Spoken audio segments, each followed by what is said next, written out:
श्रीमद भागवत कथा ज्ञानयज्ञ फेसबुक समितीच्या वतीने आयोजित केलेला श्री सामुदायिक तुलसी अर्चन महोत्सव, संगीत रामायण महोत्सव, नामसंकीर्तन महोत्सवाला या ठिकाणी संपूर्ण तयारी पूर्णत्वाकडे आलेली आहेत।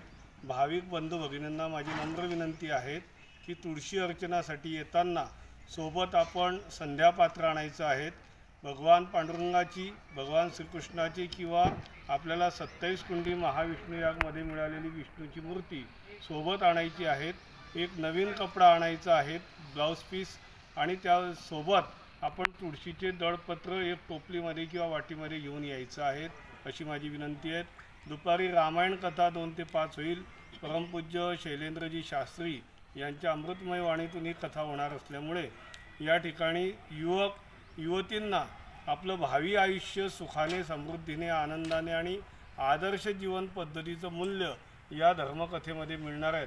म्हणून माझी विशेष करून युवक युवतींना विनंती आहे की त्यांनी या दुपारी 2 ते 5 रामायण कथेचा आवर्जून आपण लाभ घ्यायचा आहे, रात्री कीर्तनाचा लाभ घ्यायचा आहे।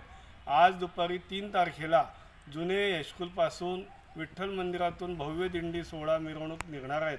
म्हणून माझी गावातील विनंती आहे सगळ्या भाविक बंधू भगिनींना की मिरवणूक मार्गावरील आपले सगळे रस्ते आपण आज स्वच्छ करा।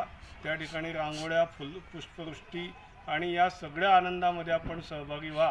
दुपारची मिरवणूक विठ्ठल मंदिर इथून निघणार आहेत। सगळ्या माता भगिनी भाविकांनी त्या ठिकाणी बरोबर 3 वाजता हजर राहायचं आहे अशी एक माझी सर्वांना विनंती आहे। आणि आता आपण या महोत्सवाचं निमंत्रण पत्र, प्रचार, प्रसार प्रत्येक नागरिकांपर्यंत पोहोचण्याचा प्रयत्न केलेला आहे। पण माझी सगळ्यांना जाहीर विनंती आहे की समितीचं हे सगळं आमंत्रण समजून आपण सर्वांनी या महोत्सवाला यायचं आहे।